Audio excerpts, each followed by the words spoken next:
Good afternoon, everyone. Thanks for keeping the rendezvous by joining us in this edition of the 12 p.m. bilingual newscast on Equinox Television. The first part is in French with you, Julien Beth Besay. Bonjour. Bonjour à vous, Innocène Azé. Mesdames et messieurs, bonjour à toutes et à tous. Merci de choisir une fois de plus Equinox Télévision pour vous informer. Les travaux de la 15e édition du sommet extraordinaire des chefs d'État de la CEMAC sont en cours à Yaoundé. 5 chefs d'État et un membre du gouvernement prennent part à cette rencontre aux enjeux économiques et sécuritaires importants. Il s'agit du président Idriss Déby Itno du Tchad, du professeur Faustin Archange Touadéra de la RCA, Denis Sassou Nguesso du Congo, Théodore Obiangema Bazogo de la Guinée équatoriale, du premier ministre gabonais Julien Ngoké Bekale et Paul Biya, président de la République du Cameroun et président en exercice de la CEMAC, que je vous propose d'écouter dans cet extrait. Messieurs les chefs d'État et de gouvernement, il vous souvient qu'en 2016, au moment où des menaces importantes pesaient sur les équilibres macroéconomiques et budgétaires de nos pays, affectant dangereusement la situation de nos réserves de change, nous nous sommes réunis ici même à Yaoundé. Nous avons alors pris d'importantes résolutions pour juguler la crise qui s'annonçait. Il y a lieu de constater, pour s'en féliciter, que 3 ans après, la plupart de nos États les ont mises en application. D'autres sont en voie de le faire. Par conséquent, nous constatons que la situation économique de notre sous-région tend à s'améliorer substantiellement. Le taux de croissance sous-régional s'est situé à 1,8% en 2018. L'inflation se trouve en dessous de 3%. Les déficits budgétaires et extérieurs sont sensiblement réduits. La dette publique se situe à près de 50% du produit intérieur brut pour l'ensemble de la communauté. Les réserves de change de l'espace CEMAC s'établissent à présent à plus de 3 mois d'importation, écartant ainsi le risque d'ajustement monétaire. Messieurs les chefs d'État et de gouvernement, s'il est indéniablement admis que l'orientation de la situation économique et financière de notre sous-région va dans la bonne direction, il n'en demeure pas moins que des vulnérabilités subsistent. Le contexte macroéconomique mondial est incertain. Les tensions géopolitiques et commerciales menacent l'épanouissement des échanges au niveau mondial. Ce contexte a conduit le Fonds monétaire international à réduire ses prévisions de croissance mondiale pour cette année. La volatilité des prix des matières premières continue d'affecter nos économies, dont la diversification doit plus que jamais s'amplifier. Les défis sécuritaires continuent d'exercer une forte pression sur nos finances publiques. Il est dès lors permis de penser que les présentes assises nous donnent à nouveau l'occasion d'échanger et d'arrêter des mesures complémentaires pouvant consolider le redressement économique de notre sous-région.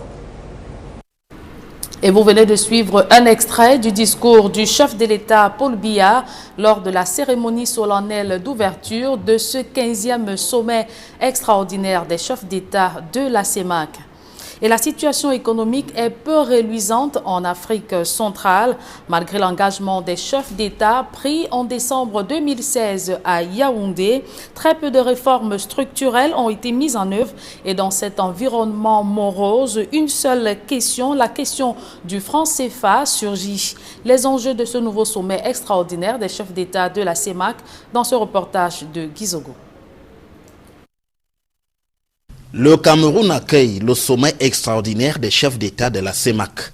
3 ans après la précédente rencontre de ce type, Paul Biya et ses pairs de la sous-région Afrique centrale vont plancher essentiellement sur la situation économique du regroupement de leurs États. Au moment où les assises de 2016 se tenaient, la CEMAC était entrée en récession suite au double choc pétrolier et sécuritaire avec pour corollaire un risque réel de dévaluation du franc CFA. Aujourd'hui, après que la conférence des chefs d'État de N'Djamena, en mars 2019, s'est félicitée de l'état d'avancement du processus de rationalisation des communautés économiques, les chefs d'État s'y attarderont certainement encore. Des préoccupations se font également signaler au sujet du faible recouvrement des ressources de la communauté à travers le mécanisme de la taxe communautaire d'intégration. Un mécanisme sur lequel est notamment adossé le budget de la CEMAC qui connaît en conséquence une baisse au fil des ans. Si la croissance est de retour à 3,2% en 2019 et 3,5% en 2020 et 2021 selon les prévisions, loin des moins 0,2% en 2017 et 1,5% en 2018, la question du franc CFA demeure épineuse, y compris parmi les chefs d'État.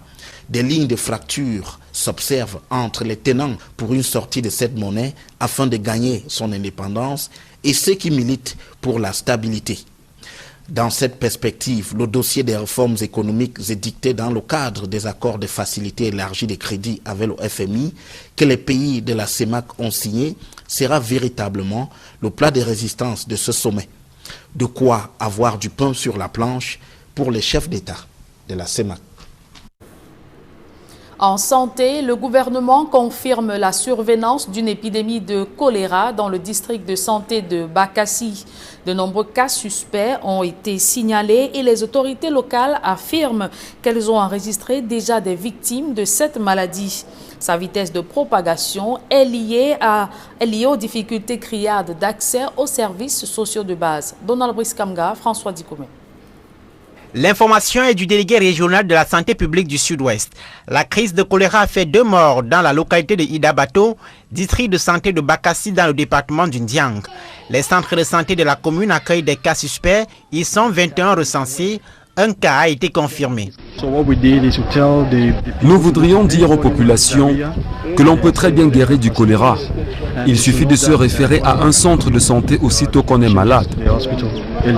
Les équipes d'intervention de la délégation régionale partie de Boya procèdent à la pulvérisation des zones réputées les plus dangereuses à Idabato. Le délégué Ebango Zachus Nanger lance un appel aux populations locales. Je voudrais inviter les populations ici à nous alerter aussitôt qu'elles ont un cas suspect sous la main.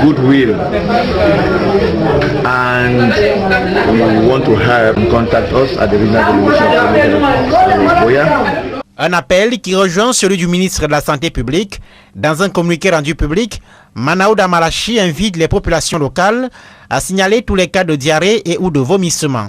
À Idabato, l'accès aux services sociaux de base est une véritable gageure. Les habitants vivent dans des taudis, défects dans la nature. Il faut aller au Nigeria voisin ou faire plusieurs kilomètres et arriver à Limbe pour avoir de l'eau potable ou à défaut attendre l'eau de pluie pour s'approvisionner.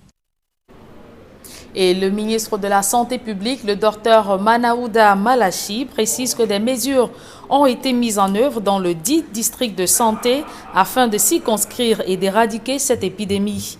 Une recherche active des cas suspects est en cours sur le terrain.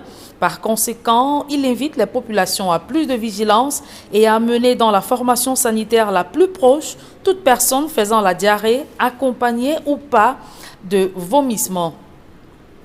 Parlons éducation à présent. 3 mois après la rentrée scolaire, de nombreux enfants continuent à ne pas aller à l'école du fait de la crise dans plusieurs régions du pays. Le sujet était en débat à Yaoundé lors d'un atelier gouvernemental sur les méthodes d'éducation en situation d'urgence. Élisée Bogba et Aïk Cyril. S'il est un secteur particulièrement touché par la crise dans les régions du nord-ouest et du sud-ouest, l'afflux des rebelles centrafricains à l'est et les affres de Boko Haram dans l'extrême nord, c'est le secteur de l'éducation. Plusieurs écoles ont fermé et les enfants contraints d'arrêter les classes. Le sujet préoccupe le ministère des Relations extérieures qui organise à Yaoundé un séminaire national sur l'éducation en situation d'urgence.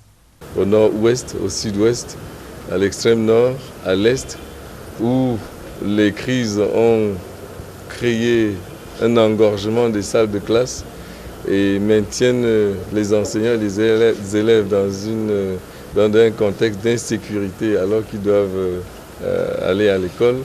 Il était donc question de leur donner quelques instruments internationaux, scientifiques, professionnels pour poursuivre le travail de l'éducation dans ces conditions-là.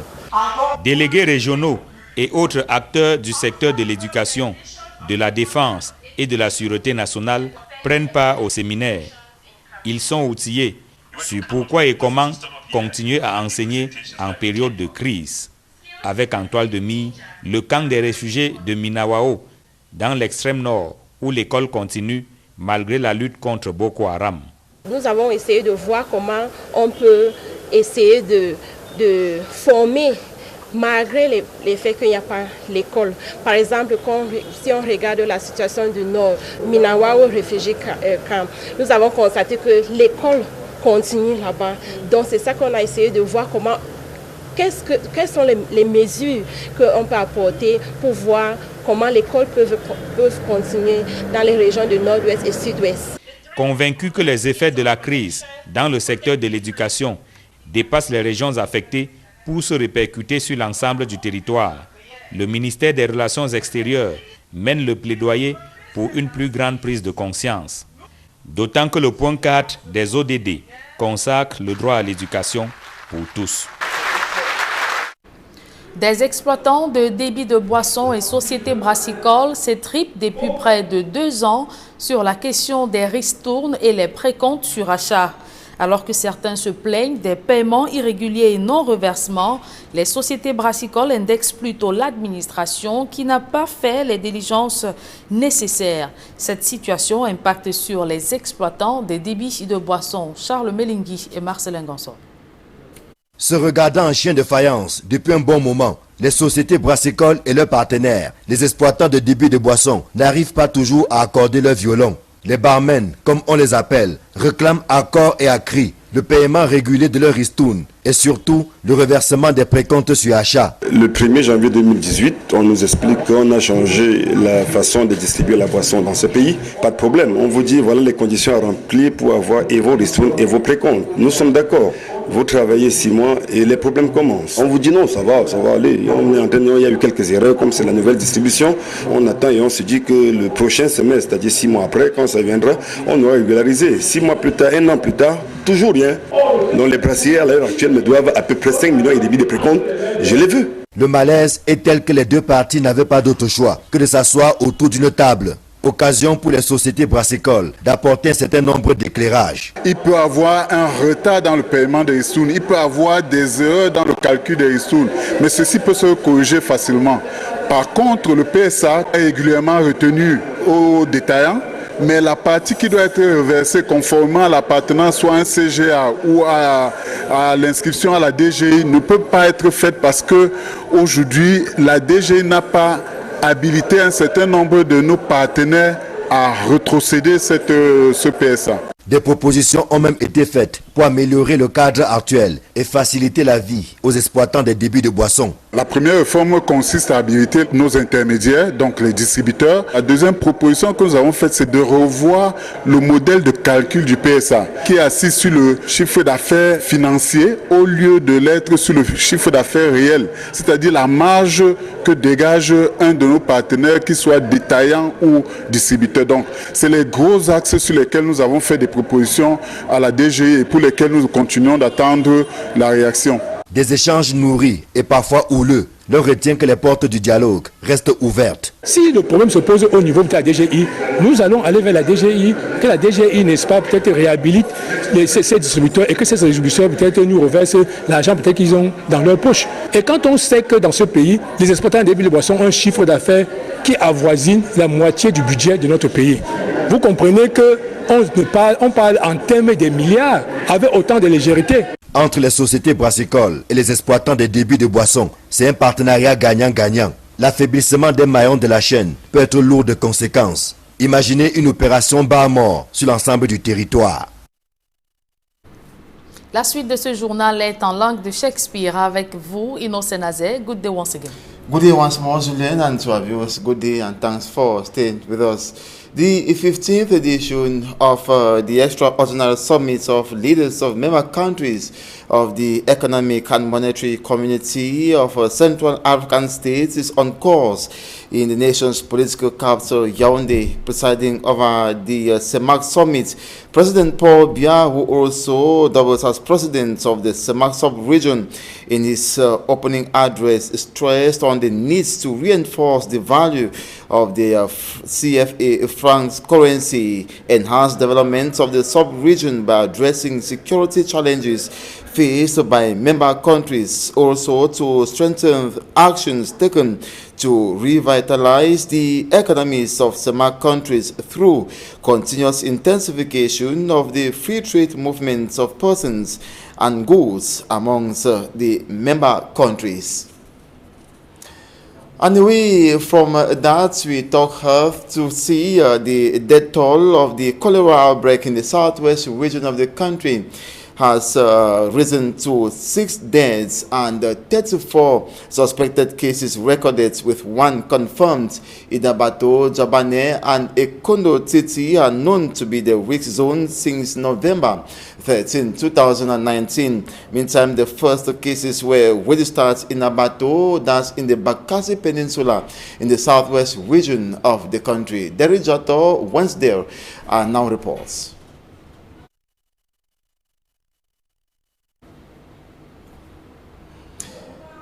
We'll be coming back to that report compiled by Derek Jato, who went to Idabato, that's in the Bakassi Peninsula in the southwest region of the country, to report about the outbreak of the cholera, which claimed 2 lives yesterday, with several cases, suspected cases recorded, and 1 was confirmed. And today, official sources say the cholera outbreak, the death toll has increased from 2 to 6 persons. Derek Jato reports. A confirmed case of cholera outbreak in Idabatu, an island subdivision in the Bakassi Peninsula, has triggered this reaction from the Southwest Regional Delegation of Public Health. The team is sailing to the affected area, and with them, medication. The Southwest Regional Delegate of Public Health and a team of health personnel are here. This seems to be the expected response these people of Bakassi have been waiting for. But is this intervention going to be enough? The medical team is aware that the epidemic is claiming lives already. Yesterday was 4, today was 2. So how many people they don't die? They plenty enough, they cannot count again. What is Idabato? Yes. Dr. Ebongo Zacchaeus Nanje, Southwest Regional Delegate of Public Health, and his team are now on the field and seeing the cholera outbreak, launched the battle against the epidemic from many fronts. There's another unit for hygiene and sanitation which is washed. We try to desanitize placed, and then there will be one unit for health promotion. So the 4 units will be working simultaneously to make sure that we actively search for cases. But the field contact tracing is revealing another disturbing fact. The number of suspected cases are increasing. This one, the shit, the vomit. This is a suspect. This is one person. We have gotten up to 21 suspected cases. The lives of plus 50,000 people, including children, are in danger in this Indian division of the southwest region of Cameroon. And those living the story say the situation is desperate. People are dying on a daily basis. Over here, just behind me, we have been made to understand that the first suspect died. About 40 people don't die because of this sickness. Especially the bombing the ship. I don't know what is going on in this town. The campaign was a marathon one as a strategy to step ahead of the cholera epidemic, which is already living in the community. So what we did is to tell the people to look for anybody who has diarrhea and then send to the health facilities. And they should know that cholera can be treated if the patient gets to the hospital early enough. The medical team at the end of the day revealed that the situation is serious. Thus, work has just started, and whatsoever step that must be taken now. This is very urgent for one to say, and it is very pertinent for me to mention here that anyone who is of goodwill and we want to help, contact us at the regional delegation. And the coming of the dry season too is giving the cholera outbreak an edge. The Idabatu population is crying for rescue. While the population of Idabatu keeps crying, the Minister of Public Health, Manauda Malachi, in a communique dated November 20th, indicated that measures have been put in place to control the cholera outbreak in the southwest region of the country, and equally calls on the population to remain vigilant. And now, 1 week after the launch of the Northwest Regional Peace Sensitization Caravan of the Major National Dialogue, on the field, the presence is only felt in Dongamantung Division and equally Mezam Division of the Northwest Region. In Tabukeng Bay and Binka villages, locals are asked to remain patient ahead of the recommendations or resolutions of the Major National Dialogue that will be disclosed. Details in this report compiled by Formi Armstrong Sanda. In the Northwest region of Cameroon, the echoes of the Major National Dialogue Sensitization Caravan have only been heard in the Mezam and Dongamantung divisions, close to a week after members received the go-ahead. In the Mezam divisional chieftown Bamenda, members have brought together local stakeholders and community leaders to brainstorm on ways to get the message across. They suggest to meet with groups of different communities in the Northwest region, resident within Mezam, to transfer the message across. Others say Mezam, as a cosmopolitan division, should consider using young artists to galvanize young people on the necessity for peace. Members of the Mezam caravan, under the leadership of Dr. Fu Angwafu, urge colleagues to be humble as they take the peace message to the interior parts of Mezam.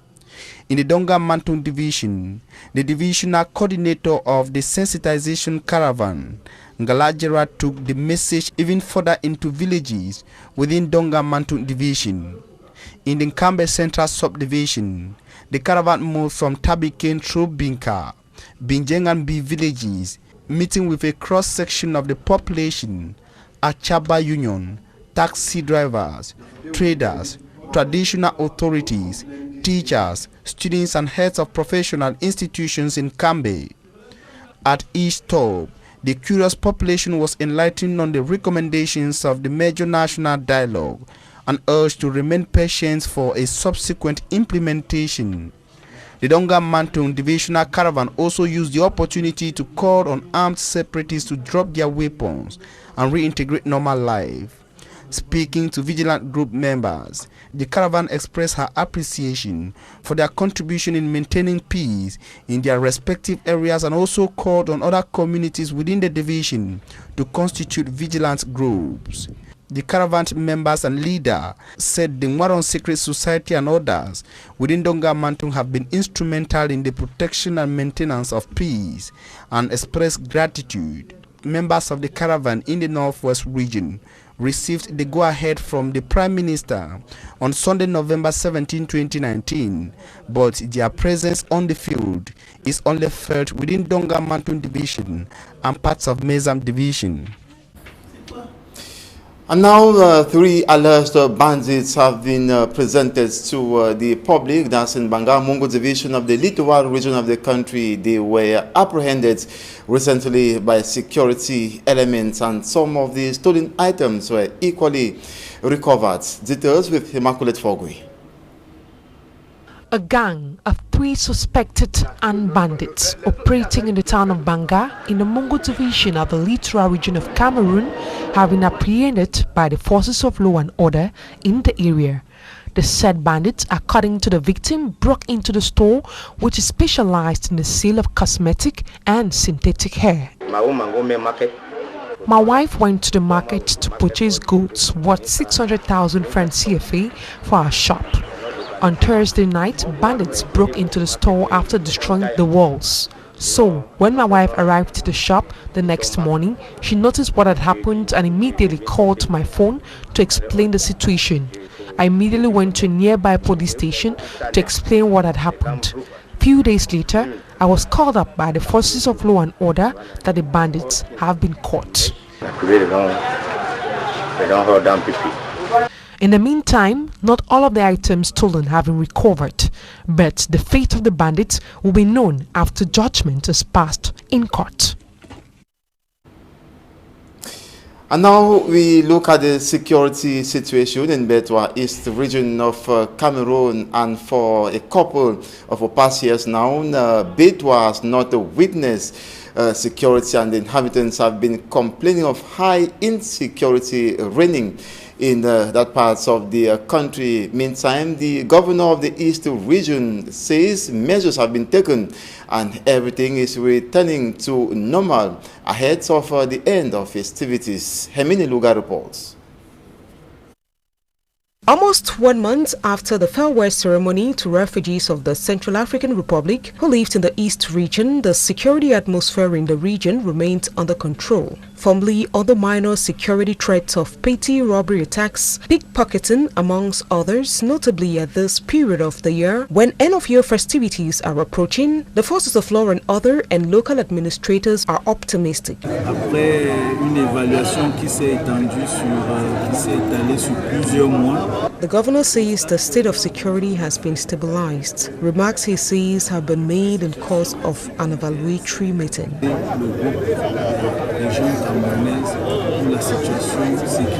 Grégoire Mvongo, governor of the region, alongside other close collaborators to this effect, had an evaluatory meeting in a bid to make an appraisal of projects which were tackled this start of the year. Projects such as the road construction along the Betwa-Batori stretch, among other projects sidelined by the Betwa City Council. And though a few projects are yet to be completed, all is set to be on a good footing. The governor further applauds the progress of projects on the field while mentioning the fact that it has thus far attracted investors into the region.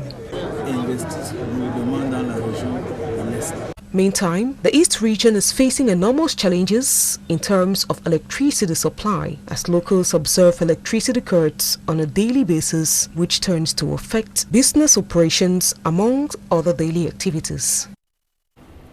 And that's it for this 12 p.m. Balungwa newscast. Thanks so much for watching. Do join us at 4 p.m. right to the side. Le prochain rendez-vous d'information Innocent Azé, ce sera à 16h. Mesdames et messieurs, merci de votre fidélité. Restez scotchés sur les programmes de la meilleure des télévisions.